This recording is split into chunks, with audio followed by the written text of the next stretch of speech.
Hey everyone, welcome back with Bean O Mac. Today we continue our reviews of the AKI series games. This time, however, we look at the predecessors of the famous N64 series.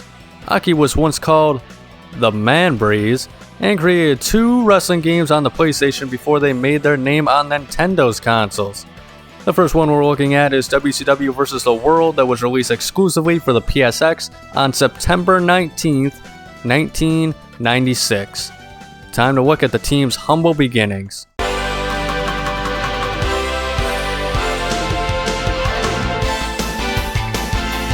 Starting with the roster, this is a case just like World Tour, where World Championship Wrestling is only a portion of the full roster, where the rest are fictionalized Japanese wrestlers. You can tell the WCW characters really were tacked on though from Virtual Pro Wrestling, because they all have cartoony portraits where the remaining roster all have pixelated profile pictures. Well, everyone except this Sherlock fellow. You can tell it's a fictionalized version of Ken Shamrock because he's actually smiling here. Anyway, for WCW fans we have Hulk Hogan, Sting, Steven Regal, Ultimo Dragon, Chris Benoit, Dean Malenko, Ric Flair, Lex Luger, Rick and Scott Steiner, Eddie Guerrero, Masahiro Chono, and of course, this guy. I'm sure he was a part of some WCW New Japan talent exchange, but I have no idea who the unknown actually is. The most I know is that he was in the Independent Union in the next game. Other than that, it's just fictional wrestlers based off of popular Japanese wrestlers or legends, but I feel this game had the best gimmicks and names for them. For example, Stan Hansen is now the Count, and his finisher is Drax Lariat. Gary Albright is now Bear Breath. Then there's El Bolador with the vintage chili powder technique, who I may add is apparently based off of Japanese wrestler Hiroyoshi Tenzin, but they made him Spanish in this game. Classics that would reappear in later games include Blackheart, Kimchi, Pooch Tekka, Shaolin, and of course Black Belt. Overall, this is just a Japanese wrestling game with some WCW talent added in, but I'll give it a slight pass as it is called WCW vs. The World.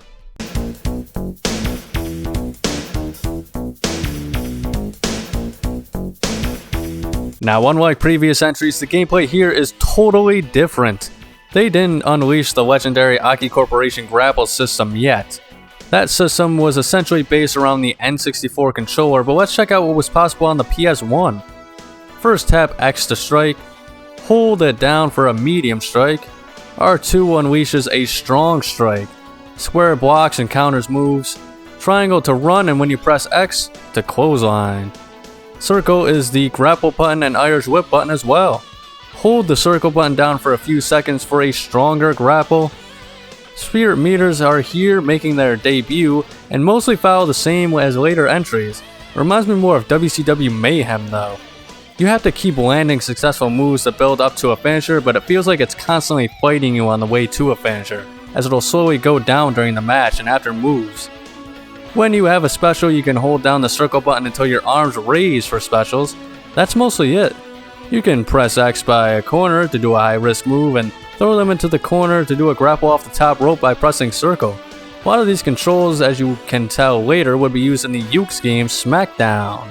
But for WCW vs. The World, it feels stiff and slow. Overall, it isn't the most fun to play today if I'm being honest, but there is a small charm to it.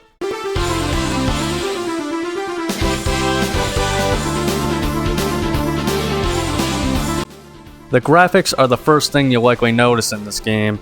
It looks like an AKI game and similar to the World Tour, however the wrestling models are even worse, where we can see the holes through the models, and the midsection in particular is awful because you can see the separate sections at all times.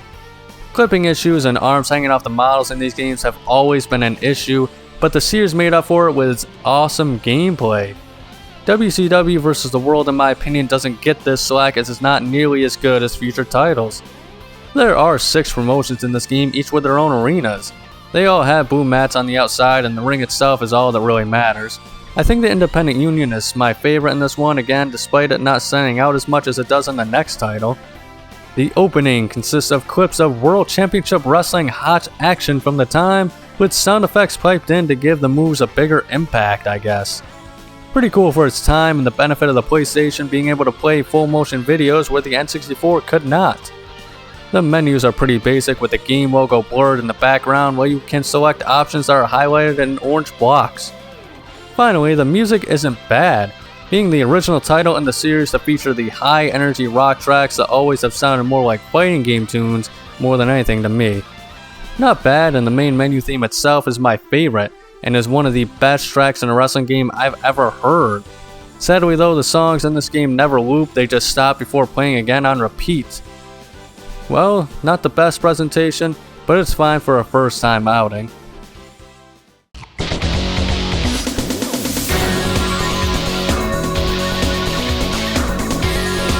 League Challenge functions the exact same way it does in later titles. Select a wrestler, select a promotion, and face all the competitors in their promotions to then unlock a legend. You have Andre the Giant, Jeff Jarrett, Bruiser Brody, Terry Funk, and more. One-on-ones are the only match type in this game with no rule variations. The weight class matters here as you need to win all 6 belts with both a heavyweight and a cruiserweight wrestler to unlock the final pass in this game, just like the whole World Wrestling Promotions and World Tour. 8 titles altogether, and you'll spend a good amount of time in this mode. Once a belt is won, you can also see it on the superstar who won it and can even defend it in other modes.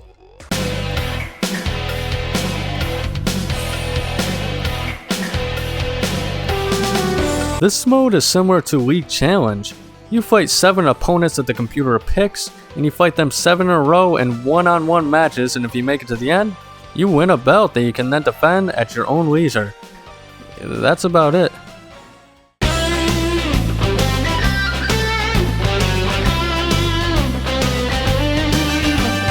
This is the basic multiplayer 1v1 mode in the game. As previously mentioned, only one-on-one matches are available in this game with no match variations. You can have a best out of 3 falls match, but that is really it.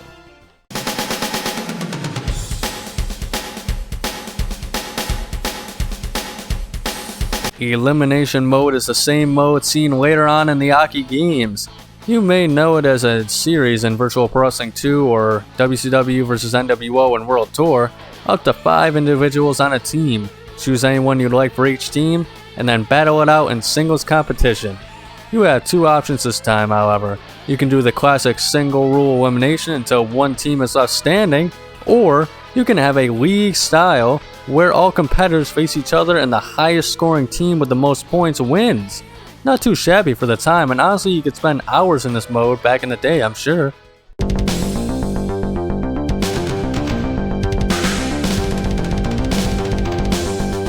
Here is the classic tourney format. You can put a title on the line as well. Up to 8 competitors compete in single elimination style one-on-one contest until there is one man left standing above the rest. No trophy celebration screen, but victory for the belt is pretty nice.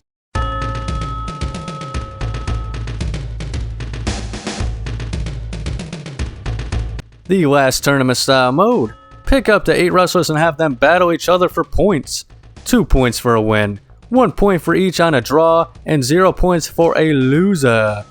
You can put a title on the line for the winner of the overall tournament. If someone earns enough points where no one else in the tournament could catch up, the tournament automatically ends without a choice in this game, and said individual is then crowned the winner. The option to continue and finish all matches even after someone has already won is the only difference in future titles, where this game does not allow for that option.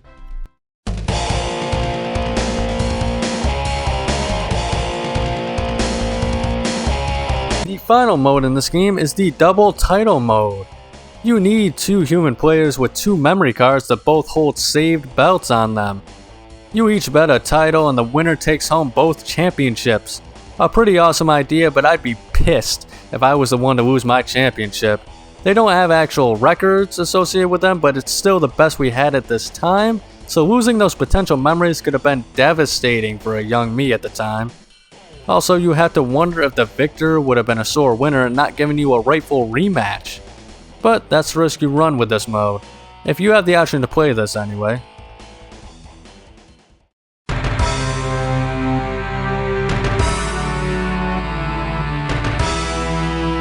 This game didn't age well at all.